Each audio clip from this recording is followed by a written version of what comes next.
జడగొట్టేది ఏంది?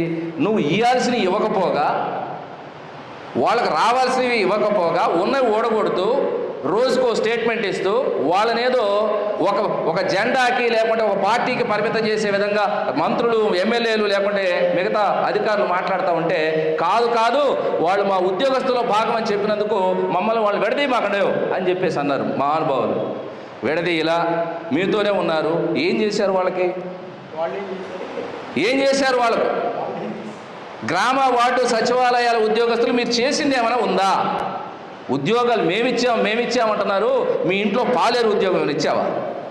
20 లక్షల మందిలో పోటీ పడి ఉద్యోగం గెలుచుకున్నటువంటి వ్యక్తికి మేమిచ్చాం ఉద్యోగం చెప్పడానికి ఎంత ధైర్యం ఉండాలి అసలు రాజకీయ నాయకులకి? నువ్విచ్చేదేంటి? పని చేయకుండా ఊర కూర్చోబెట్టి ఏమైనా డబ్బులు ఇస్తున్నావా మాకు, మా సోదరులకి? ఎంత పని చేస్తున్నారంటే మీ మీద ప్రతి ఒక్కడు అజమాయిషీ చేసేవాడే. ఎంఆర్ఓ అజమాయిషీ చేసేవాడే, ఎంపీడీఓ అజమాయిషీ చేసేవాడే, పంచాయతీ సెక్రటరీ అజమాయిషీ చేసేవాడే, విఆర్ఓ అజమాయిషీ చేసేవాడే, చివరికి కలెక్టరేట్లో ఉండేవాడు వాడెవడో మళ్ళీ మీ మీద అజమాయిషీ.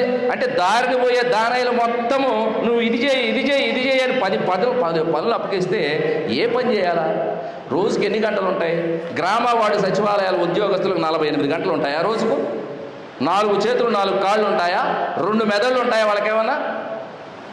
ఒక వ్యక్తి ఒక ఆర్డర్ ఇచ్చినప్పుడు ఆ పని చేసే వరకు మరొక అంశం అక్కడ ఉండకూడదు. అర్జెంట్, అది కూడా సాయంత్రం లోపు కావాలి రిపోర్ట్. అది ఇవ్వకపోతే నేను చాలా సందర్భాలు గమనించే మిత్రులారా, నువ్వు ఈ పని సాయంత్రం చేయకపోతే సస్పెండ్ అవుతావు. ఏంటి సస్పెండ్ అంటే అంత ఈజీనా? వాళ్ళ ఉద్దేశం ఏంటంటే గ్రామ వార్డు సచివాలయాలు అనేవాళ్ళు మొన్న ఈ మధ్యనే వచ్చారు, వాళ్ళు ఎవరికి కూడా మిగతా ఉద్యోగ సంఘాలతో సంబంధం లేదు, మనం ఏం చేసినా చెల్లిద్ది అనుకుంటున్నారు. తెలియనటువంటి విషయం ఏంటంటే సన్నాసులకి, మీరు ఏ రోజైతే నియామక పత్రం తీసుకున్నారో ఆ రోజే ఆంధ్రప్రదేశ్ ప్రభుత్వ ఉద్యోగులుగా అయిపోయారు. మీరు గ్రామ వార్డు సచివాలయం కావచ్చు, ఇక్కడ ఉన్నటువంటి అమరావతిలో ఉన్న సచివాలయం కావచ్చు, స్కూళ్ళు కావచ్చు, కలెక్టరేట్లో ఉన్న కలెక్టర్తో సహా అందరం మనం ఒకటే అనే విషయాన్ని మీ అందరూ కూడా గుర్తుపెట్టుకోవాల్సినటువంటి సందర్భం. మిత్రులారా, అసలు ఉద్యోగాలు ఇచ్చావు, ఎవరు వచ్చింది?